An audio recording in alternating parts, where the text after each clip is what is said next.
प्रिय क्रांती मित्र हो, जय भीम, जय अशोक, जय संविधान, जय भारत. भारताच्या तत्कालीन प्रधानमंत्री प्रियदर्शनी इंदिराजी गांधी यांनी 1975 मध्ये घोषित जाहीरपणे आणीबाणी जाहीर केली. आणीबाणी जाहीर करताना त्या घाबरल्या नाही. त्यांनी जाहीर पण केले. त्यांना माहीत होते याचे परिणाम काय होणार आहे. जनता आपल्याला धडा शिकवेल, सत्तेतून आपल्याला पायउतार करेल, त्यांना माहीत होतं. तरी सुद्धा त्यांनी न घाबरता आणीबाणी जाहीर केली. परंतु आज मात्र लपून छपून घाबरून आणीबाणी लागू झालेली आहे. या देशामध्ये हुकुमशाही लागू झालेली आहे. बोलण्याची हिंमत नाही, जाहीरपणे बोलण्याची हिंमत नाही त्यांची, परंतु त्यांनी लपून छपून ही हुकुमशाही सुरू केलेली आहे. आज भारताच्या इतिहासामध्ये खरा म्हणजे हा दिवस काळ्या अक्षरात लिहिला जाईल. कधी नव्हे ते घडलं. भारताच्या विरोधी पक्ष नेत्याला अटक करण्यात आली. भारताच्या विरोधी पक्ष नेत्यांना, बाकीच्या आणखीन पवार वगैरे वगैरे ही मंडळी, यांना सुद्धा अटक करण्यात आली. भारताच्या इतर जे राजकीय पक्षाचे नेते आहेत, विरोधी पक्षाचे, त्यांना सुद्धा अटक करण्यात आली. काय गुन्हा काय केला यांनी?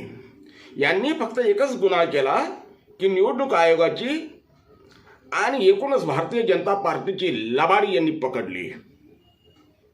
जे निवडणूक आयोगानं धांदली केली असा राहुल गांधी यांनी आरोप केला, पुराव्यासहित केलाय. जर त्यांनी फक्त आरोप केला असता तर आपण मान्य केला नसता, परंतु त्यांनी पुराव्यासहित तो आरोप केलाय. त्यांनी पुरावे दिलेत आणि त्यामुळे ह्यावरती कारवाई व्हावी ही मागणी राहुल गांधी आणि इतर विरोधी पक्षांनी केली. राहुल गांधी यांनी 3-4 दिवसाआधी जाहीरपणे लाईव्ह थेट प्रक्षेपण करीत प्रात्यक्षिक सादर केलं कि अशा पद्धतीनं निवडणूक आयोगानं लबाडी केलेली आहे.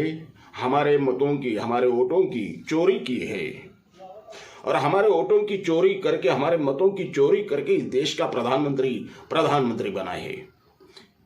इस देश में सरकार बनी है. महाराष्ट्रापासून तर केंद्रीय स्तरापर्यंत त्यांनी त्या पद्धतीनं जाहीरपणे पुराव्यासहित आरोप केले. खरं म्हणजे या आरोपांची दखल निवडणूक आयोगाने घ्यायला हवी होती, कारवाई करायला हवी होती. परंतु आता निवडणूक आयोगच त्याच्यामध्ये सामील आहे की काय? राहुल गांधींच्या म्हणण्यानुसार तसं काही न होता ते राहुल गांधींना अटक करण्यात आली. विरोधी पक्ष मैदानात उतरला की जी काही गडबडी झालेली आहे, निवडणूक आयोगाने जी काही धांदली केलेली आहे त्याची सखोल इन्क्वायरी व्हावी यासाठी मैदानात उतरला. संवैधानिक मार्गानं मैदानात ते न्याय मागत असताना त्यांना अटक करण्यात आली. या घटनेचा आम्ही जाहीर निषेध करतो. तर दुसरीकडे मात्र आदरणीय प्रकाशजी आंबेडकरांनी जे या संदर्भात वक्तव्य केलेलं आहे ते देखील विचारशील आणि म्हणजे चिंतनशील असं त्यांनी केलेले मतप्रदर्शन आहे. बाळासाहेब म्हणतात, ज्या वेळेला मी ह्या निवडणूक आयोगाच्या विरोधात, EVM मशीनच्या गडबडीच्या विरोधात न्यायालयीन लढाई लढत होतो, त्यावेळेला मी सर्व विरोधी पक्षांना पत्र पाठवली होती. त्यावेळेला जर मला ह्या लोकांनी साथ दिली असती तर आज राहुल गांधींना किंवा इतर विरोधी पक्ष नेत्यांना अटक होण्याची वेळ आली नसती. निवडणूक आयोगाला त्याच वेळेला आपण धडा शिकवला असता. आणि हे जे केंद्र सरकार आहे लबाडीनं बसलेलं, राहुल गांधींच्या शब्दात म्हणलं, वोटों की चोरी करके जो सरकार बनाई है, हे सरकार बनलं नसतं किंवा ते सरकार आपण न्यायालयाच्या माध्यमातून बरखास्त करायला लावलं असतं. मग आता न्यायालयीन लढाई न लढता रस्त्यावरची लढाई, मोर्चे काढण्यात काय अर्थ आहे? बाळासाहेबांनी विचारलेला हा प्रश्न आहे. अर्थात यावरती विरोधी पक्ष अजूनही विचार करतील आणि आदरणीय बाळासाहेब रस्त्यावरची लढाई लढलीच पाहिजे, त्याबद्दल वाद नाही. परंतु आदरणीय बाळासाहेब आंबेडकर जी न्यायालयीन लढाई लढत आहे त्या लढ्यामध्ये सहभागी व्हा. दोन्ही बाजून आपली लढाई सुरू ठेवा, न्यायालयातली पण आणि रस्त्यावरची पण. यश आपलं आहे. लबाडी केली असन निवडणूक आयोगानं म्हणा किंवा भाजपाने म्हणा, जर लबाडी केली असेल दूध का दूध पाणी का पाणी करायला काय हरकत आहे. नेहमी भाजपाचे लोक नेहमी बोलतात ना विचारवाद, दूध का दूध पाणी का पाणी करा. हिंमत आहे, हिंमत असेल तर दूध का दूध पाणी का पाणी होऊन जाऊ द्या. बॅलेट